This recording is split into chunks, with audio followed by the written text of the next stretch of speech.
Well, joining us now, and appropriately, he's in Australia. What a time for him to be here. Brendan O'Neill, a chief political reporter for Spiked Online. He's over here now with the Centre for Independent Studies, and the IPA have brought you out. Brendan, it's great to see you back in Australia. You've come at the right time, mate. You had a sellout speech in Perth there. You've got a speech on Tuesday night at the CIS. People can still get tickets to that, cis.org.au. That'll be a terrific evening.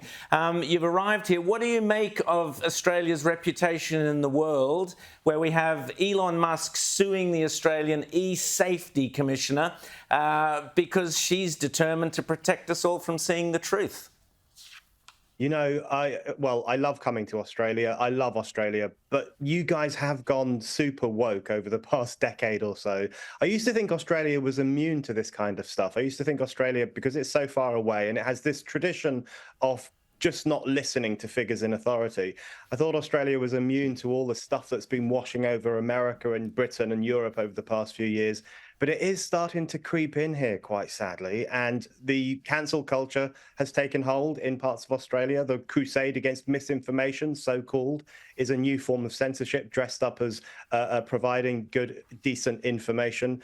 But, you know, there are also flickers of hope in Australia. I mean, your ballot box revolt against the voice to parliament was inspiring. That inspired people around the world. I think it kept the flame of Brexit and populism more broadly. It kept that flame going. So there are flickers of optimism, but I do think, you know, we've got to put a stop sign up now to this woke crusade that is moving like a juggernaut across the Western world. James. Well, I want to ask you, though, about that. Do you think that part of the reason why we're seeing such a push by the authorities in this country is because they're rebelling against the people who voted against what they wanted them to during the referendum? I mean, we heard during the referendum all the time, this was about misinformation. If only people knew the truth, they would have voted the right way. Is this the authorities punishing Australians for voting the wrong way? Absolutely. Absolutely, yeah. We had the exact same thing in Britain after we voted for Brexit. There was suddenly all this talk about misinformation and the need to control the flow of information online, because they couldn't believe that we defied them. We didn't take their advice. Virtually the entire establishment in the UK, the political class, the cultural elite, the business world, they all said to us, you must vote Remain, otherwise this country will go to hell in a handcart. And we didn't believe them. We said, sorry, we're going to vote Brexit. We're going to do our own thing. And because we defied them, they will never forgive us for doing that. And they instituted all these new ideas about controlling the internet, clamping down on misinformation, making sure that our minds are not brainwashed by demagogues, etc. It's because we voted in a way that they didn't like. And we saw similar developments after Americans voted for Trump in 2016. Suddenly there was a huge fear-mongering about the internet and the free flow of information. And we know that the Democrat camp has worked with Silicon Valley to restrict what people can see on the internet. You know, we know they've shadow banned people who were very critical of lockdown. They conspired to ban the Hunter Biden laptop story and to prevent the New York Post from being able to run with that.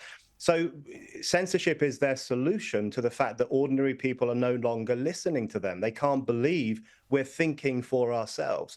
And I think we're seeing a similar development in Australia, where they are reprimanding the Australian people for defying the establishment and slapping these new forms of censorship on you because you did your own thing. Rita.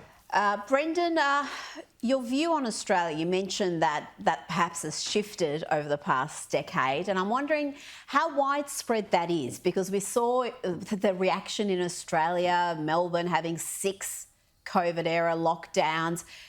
Do people in the UK, the US see us differently now? Have we lost that image we had of having that larrikin culture and live and let live? Are we now seen as the Karens of the world? I don't think it's gone quite that bad. I don't think you're the Karens of the world, but I think people are worried about the larrikinism and the decline of it. And, you know, one of the people who went viral during the COVID era was Dan Andrews, the psychopath in Victoria. You know, I know he horrified many Australians, but he horrified people around the world. Clips of him went viral in the UK and other parts of the world as well. And the thing that horrified most was not only the crazy rules that he was bringing in, and other premiers were bringing in as well, but the tone with which he would talk to people during his press conferences. He would basically was telling people off. He was like he was the headmaster and you were a classroom full of disobedient children who needed to be put in detention. It was that really contemptuous tone that he had. And I think what it really revealed, not only in Australia, but across the Western world, is that there is an authoritarian instinct within the political establishment. Very often they can't let it out. They can't just let it run free because there will be pushback. But during the COVID era, when there was a lot of fear, a lot of terror, people were worried about catching this virus, they could finally unleash their inner authoritarian beast and do all the things that they've long dreamed of doing. So we need a reckoning with what happened during COVID. We need a reckoning with the fact that even a country as wonderful and free as Australia basically put people under house arrest. We need a reckoning with the fact that in Britain, for the first time in history, we were not allowed to leave our homes without the say-so of the state. So all of these things... at least, Brendan, you had those dancing nurses and things. I mean, so there was all of that excitement to keep you going, and the clapping. He just gave me PTSD there, Brendan, because I can now remember Dan Andrews scolding Victorians for watching sunsets. Remember? That's right. You couldn't watch the sunset. You had the virus of the devoted sunset. a press conference to telling us off for watching a sunset. Now, Brendan, at the beach. I want to ask you about what happened in Europe during the week, where they shut down a national conservatism conference. Suella Braverman was going to speak there, Nigel Farage. They did eventually finally get a venue and had the conference. But this sort of thing, this is cancel culture yet again. What is happening in Europe and Britain? I mean, it does feel, particularly when you see separate issue, but the British Parliament changing its rules because of intimidation from Islamic mobs. How totalitarian is Britain going? What's happening? And Europe as well. Yeah, there's big problems in Europe. And I think the attack on the NatCon conference was a good example of that. This was cancel culture, but not just being carried out by crazy blue-haired kids. This was cancel culture backed up by the police in Brussels. And the mayor sent the police there and told them to shut this conference down. Thankfully, they didn't succeed, but they really wanted to do it. This was a borderline fascistic assault on freedom of speech and freedom of association and the right of people to gather together and spread their ideas among each other. That is a fundamental right in a free society. And, you know, Brussels and the EU, they pose as these pinnacles of freedom and reason, but now we've seen the true nature of these people. And, you know, do you remember when we voted for Brexit and when Americans voted for Trump? We were all told that the 1930s were coming back, fascism was on the rise again. But actually, if you look at what's happened in Europe and Britain over the past few years, it's not the populists who've brought that culture back. It's the anti-populists. You know, it's the left in Britain who've helped to make it virtually a crime to be a Jew on the streets of London. Well, it's the EU and Brussels and all these liberal wets in Europe who are trying to shut down the freedom of speech of political people.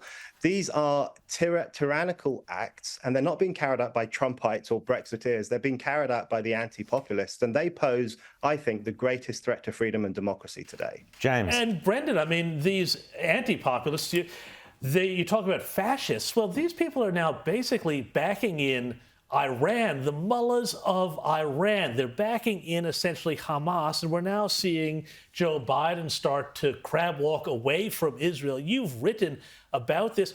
How does the left, which supposedly, I mean, I remember when I was a kid, they used to be all about freedom. How do they now decide that they're all now on the side of Iran, of all people, the mullahs in Tehran?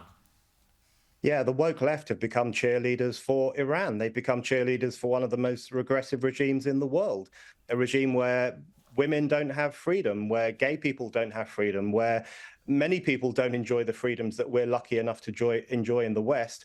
And yet, because Iran is standing up against the evil Jewish state, which is how the left tends to view Israel, they're on the side of Iran. And I think it really demonstrates just how crazy people have been driven by Israelophobia. They hate Israel with such a passion that they are willing to take the side of Iran, even Hamas. We've seen so much sympathy for Hamas in the West over the past 6 and 7 months. You know, look at the current protests at Columbia University in New York. This is a bunch of privileged, fascist Hamas fanboys and fangirls saying openly anti-Semitic things and openly demanding for the genocidal destruction of the Jewish state. Their latest chant is, "We don't want two states, we want all of it." They want to wipe Israel off the map. And these are the people who, for the past few years, have posed as anti-racist, anti-sexist, in favor of equality, and so on.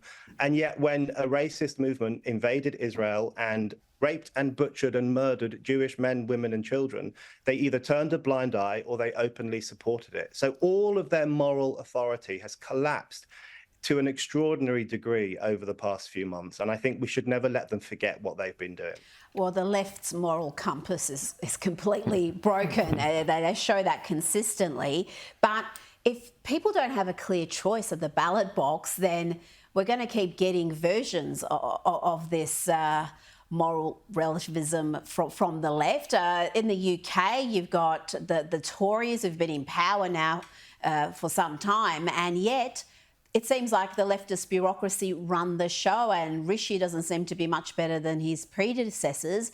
Is there any chance there that someone like a Suella Braverman could be leader and give the people a real choice? Because we've seen it right here in this country and in other elections. When people don't have a choice, then, you know, we're not a real democracy. We need Kemi Badenoch, Brendan. Well, yeah.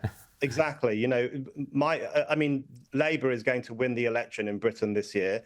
Keir Starmer is going to be Prime Minister. It will be a complete disaster for the country. This is a man who doesn't even know what a woman is. And he says, you know, he was recently asked, can a woman have a penis? And he says, well, most women don't have a penis, which means that some women do. So, and he doesn't believe in freedom of speech. This is a man who devoted the past 8 years of his life to trying to overthrow the largest democratic vote in the history of this country, the vote for Brexit. He was at the forefront of demanding a second referendum. This is a man who doesn't believe in democracy or freedom or even biological sex, and he's going to be running this country. So it's terrifying. The Conservatives will be out of office, and I hope they will use that time to try and get their act together.